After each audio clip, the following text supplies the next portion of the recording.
people come up and go like, I love your dad, and I'll be like, me too.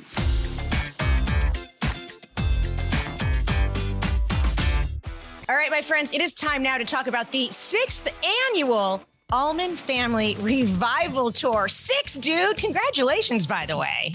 Thank you so much. Did you always envision this to be an annual thing, or was the goal just literally, if we could just get one night out of this, it's like a pat on the back? When my father passed away, it was, I lost my mom 4 months before my dad. So it was just like an awful time. And I couldn't concentrate on touring, and, we wanted to rally around family and just, kind of be off radar. When I kind of came out of that 6 months or so, I realized that I kind of was denying myself the power of music to heal. I called some friends to kind of celebrate Dad's life with me, and it was wild. I invited a lot of people, and they all said yes. We got to Fillmore in San Francisco. The only night they had was my dad's birthday, which was incredible.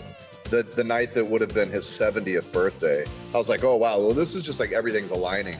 Last year, it was the first Coast to Coast tour, and my thoughts were like, if we're going to do all this work to do this show, it's easy to just, throw it on a truck and some buses and just go on to the next town. It was never supposed to be an annual thing. It was never supposed to be a thing. And I think somehow that's how some of our best stuff comes to be. Like, it's not premeditated. It's not sitting around at a board meeting saying, how can we, it just happened. 18 cities you guys are going to be taking this to now. It's the 6th annual. Look at that. Look at that. Who doesn't need a tie-dye shirt in their life, right? That's a nice tie-dye.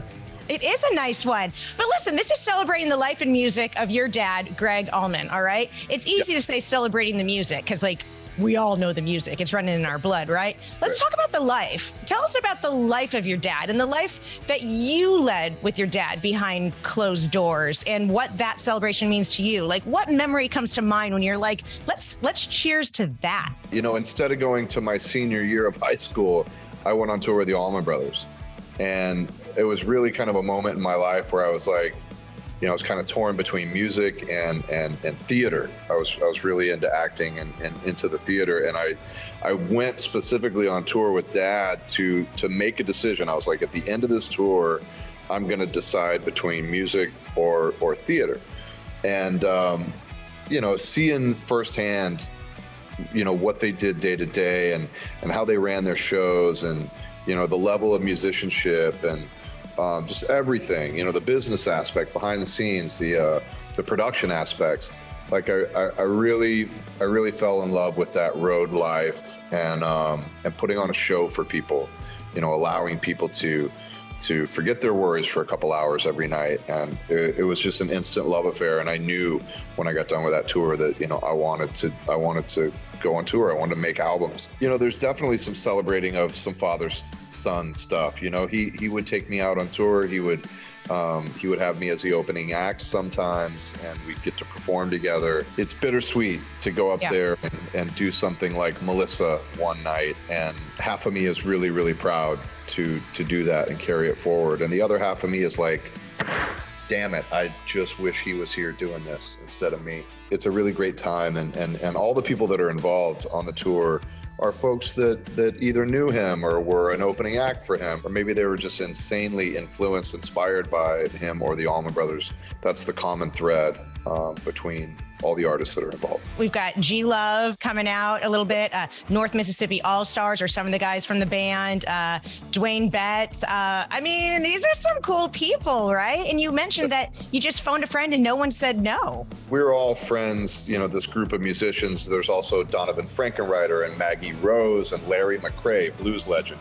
Jimmy Hall from Wet Willie, in his 70s, out on tour with Jeff Beck, one of the best living singers, killing it. He's on the entire tour.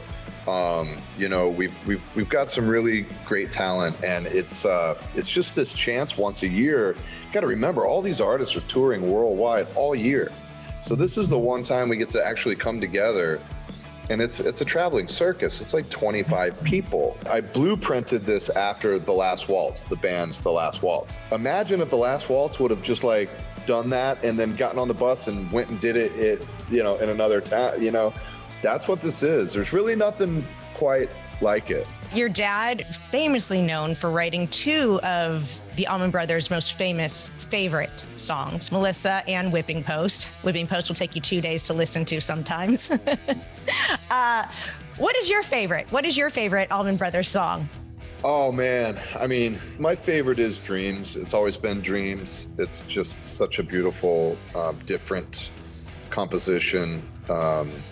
There's so much room to explore. The lyrics are way ahead of its time. You know, I think he was 21 or 2 when he composed it. It's both delicate and savage at the same time. I almost think that Dreams is like if you had to pick the one song where every element of that band is captured in one song, the blues, the jazz, the power, it's the one. Back in 2017, when this first event took place on your dad's 70th birthday in San Francisco at the Fillmore. Let's talk about the Fillmore, right? What is it like for someone who's never been there? Like, take us through walking in, the sounds, the smell, the vibe of the Fillmore when you're just loading in and it's just you guys getting ready. It's wild, man. I mean, you know, and what's really poetic is this year, the final night of the tour is at the Fillmore in San Francisco. And so many times it's been the only night or the first night. So it's really cool. One of those venues where you just feel like you're home when you're there. And there's so much history there. I mean, from Zappa and like, I think U2 and like it just, you know, an insane amount of talent in that room. Well, the Family Revival Tour is celebrating the life and the music of Gregg Allman, your dad. What is it like to get to call Gregg Allman your dad? Yeah, it's funny, you know, because people come up and go like, I love your dad, you know, and I'll be like, me too. You know, on the one hand, it's so amazing, like all of the you know, the gifts that he gave to the world. It's mind-blowing when you really think about the reach of that music and how it's really been the soundtrack to people's good times and the medicine for people's bad times. And you see it when I meet the fans and stuff. You know, on the other hand, like, you know, he's my dad. Like, he's just like any other dad. You know, we make fart jokes and like hang out and watch football and like he's just my old man, you know? And so when we were in that mode, like I never thought about like my dad's an icon, like, and I know that he was. But yeah, it's a balance there. I think that he's looking down and I think he's proud that there's, you know, so much jamming going on at the end of the year in his honor. And we love him and we miss him. We miss his voice and his laugh and his presence. The 6th annual Allman Family Revival Tour, 18 cities, tickets are available. Everyone needs to come out and support support the jam and celebrate, right?